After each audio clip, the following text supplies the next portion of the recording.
Hey, what up guys, your boy Emma, you already know. Right now we're gonna continue our Let's Play of 999. Anyway, last time we found, I don't know what this is, a sea of spaghetti, I hope so, like this. Look, this dude, the explosion had been quite powerful. His legs were both bent in an odd and unnatural way, and his left arm had split open, exposing the painfully white bone of his ulna. His bracelet lay next to him. It seemed to have hit the wall hard enough to shatter the display, which lay on the ground in pieces. Half of his dead body had simply collapsed. The blood coating almost made it look like raw pizza dough covered in tomato sauce, which is fucking disgusting, but I am mentally prepared for this right now. His clothes too were covered in blood. The burgundy tie, the white shirt, the jacket with the yellow piping, and the gray slacks, they were all familiar to Junpei. "Is that Snake?" Santa's voice wavered as he spoke, his mouth dry. "Oh my god." Finally, Junpei spoke. "Why did this happen?" No! Suddenly, June was screaming, her voice broken. It was an eerie scream, full of insanity, and not entirely human. I wish I could do a girl scream, but I can't. "No! No! No!" She shook her head violently and grabbed fistfuls of her own hair. "Holy smokes, June, calm down!" Junpei could hear the sound of hair tearing. "Holy fucking hell! No! Stop it, June!" He grabbed... Oh shit! He grabbed for her wrist. But as he did, June leapt up and ran toward the exit. Oh my god, I hate this part. "Please! Get me out of here! You have to let me out of here!" She screamed at the door, and her fist slammed against it with a hollow sound. Junpei could see the drops of blood on her knuckles. Ugh! "Why are you doing these horrible things to us? What did we do to deserve this?" She screamed again, a desperate, mindless cry. Her fist flailed against the door. Fuck! Stop that, June. Please stop. I implore you. I beseech you. "Get me out of here, please! Please, just let me out!" Junpei couldn't watch anymore. He ran to June and wrapped his arm around her, pulling the screaming girl away from the door. Holy shit. "No! Get off of me! Let me go! Let me go!" She scrambled for a moment, her legs skittering across the floor, but her resistance didn't last long. As suddenly as her outburst had begun, it was over. The magic energy disappeared, and her body went limp in Junpei's arm.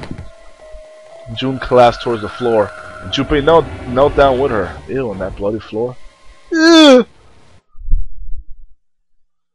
He felt drops of something warm and wet. Was she crying? A moment later, she began to sob. Ah, how nice. Her shoulders shook, and great hot tears rolled down her face like rain. "We're gonna be fine. It's gonna be alright, June. It's gonna be okay, Connie." Her name was a whisper. "I'll be here with you, okay?" She nodded once. "Thank you. Thank you so much, Junpei." Her trembling voice pulled at Junpei's heart. He stroked her hair gently. His face was so close to her. The scent of her hair was nostalgic. "Do you feel better?" "Yes, but I'd like to stay here for a little while at least. Junpei's body is so warm." Do I have to do his voice? Several minutes passed before June's tears had dried. Junpei stood up. He bent down, put his arms on June's, and helped her to her feet. They didn't speak. Neither did Seven or Santa. A person was dead. They had died in that room in a terrible way. Junpei knew there was no way he could make himself forget that. There was no way any of them could forget it. But mourning would do no good. They spread out to search the room, but each felt as if their heart was made of lead. Anyway guys, we have a new puzzle, a new room. I can't remember, I haven't practiced this one as much as the other ones. Why do I say practice? Not practice, but like, I can't remember this one. This one took me a while, and when I do these at night, I tend to fall asleep easily at night. I'm a fast sleeper, but like I can't remember it. Like, I remember there's a very important scene here, but I can't remember puzzles like this puzzle, I can't fucking remember it. I'm gonna do the best I can, because this one and the one from door 2 are the ones I remember the least. So anyway, those letters written in blood. LLR. You think that might be some sort of dying message from Snake? No, that's impossible. You saw the body, you weren't doing anything after something like this happens. Oh, like that happens to you. Then this? The way the blood's dry tells you it's real old. Whoever's blood this is, it ain't Snake's. You're saying this blood was put here a long time ago? Yes, he's right. It's different, you can see it. Yeah. Wow, that's fucking creepy as hell. An old message written in blood. It says LLR. Double LR. So who the fuck does it belong to? That's where we came in. Oh, okay, I see. The blood was here. I thought it was... okay. I guess it's not locked, but there ain't really any point. All that's out there is a numbered door. We can't go back to the numbered doors even if we wanted to. Okay, let's see. The divider between the stalls. On the other side of this wall. No, I don't want to think about that. Let's use the keyboard here. I hate using the fucking keyboard. It's so whack. Chunks of pinkish meat. Oh god! Or splattered across the floor. Stop. At least warn me when you're gonna say stuff like that. Fuck. Snake, why did this happen to you? Damn, I just can't imagine or believe that this did happen to you. Get some more toilet paper. Okay, let's see. Is that blood on it? Well, it's something. I don't know if it's blood, but it's something. Apparently a woman... Is this a woman's bathroom? I mean, well, okay, let's not go there with that joke. It's toilet paper. Some kind of red symbols on it. You think maybe that's a Skytail cipher? I've never heard of that before. Skytail? Skytail cipher? What the hell is that? You wrap a piece of paper around a stick, and you write several sentences on it, so that the whole paper is filled up. Oh, okay. I've heard of that before. Then you unwrap the paper, and you can't tell what the original message was, right? That's how it works, more or less. Then to decipher it, you gotta have a stick that's the same diameter as the original one.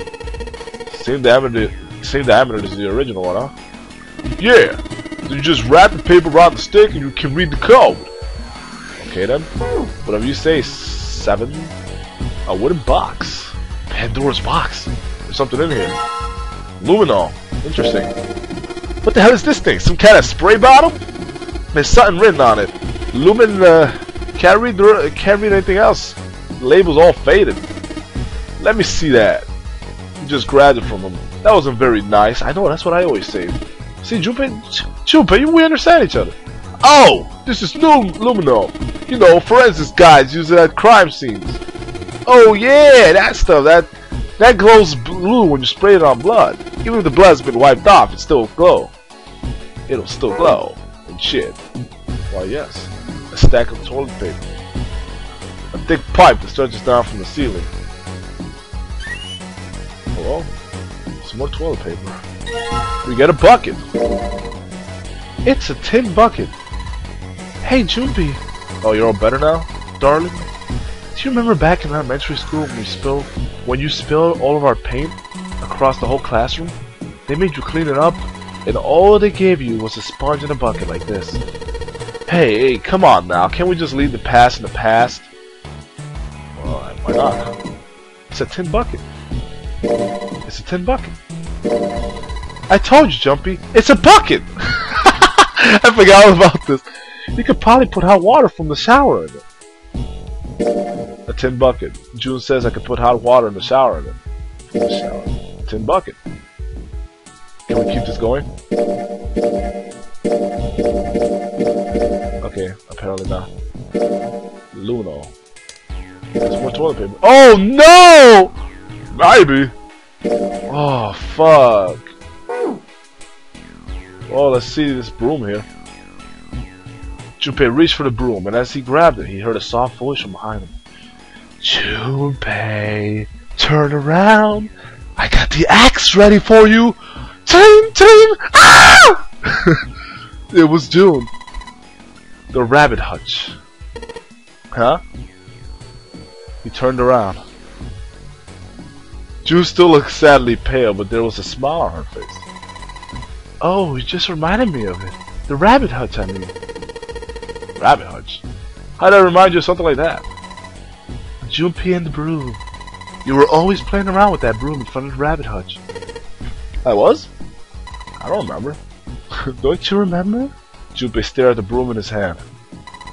You mean you don't remember that summer either? She looked very sad. He shook his head, sorry.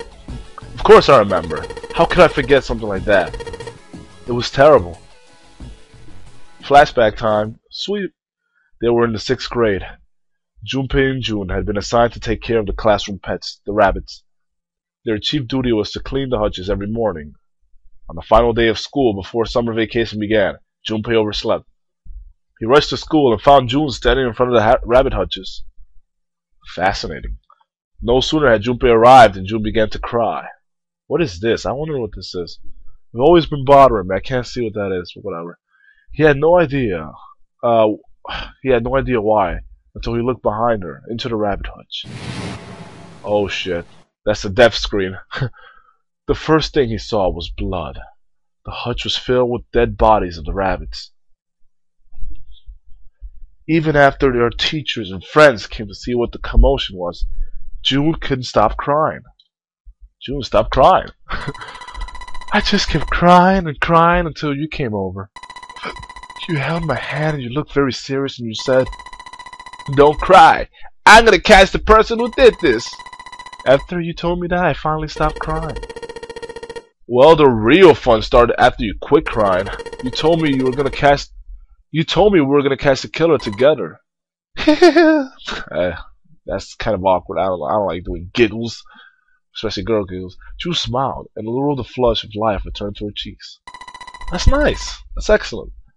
Then we decided that we'd ambush them. Yeah, I remember. What kind of games were these kids playing? What the fuck? The school also kept roosters and guinea pigs. Junpei and June had decided the murderer would most likely return to finish off the rest of the animals. They would ambush the killer at night. Junpei and June hid behind a hutch at dusk and waited. And had passionate sex. No, I'm playing. They're kids. Shut up, man. It was a warm summer night. The quiet sound of crickets whispered through the air. As sun went down, the stars began to wink at them from the sky. And June's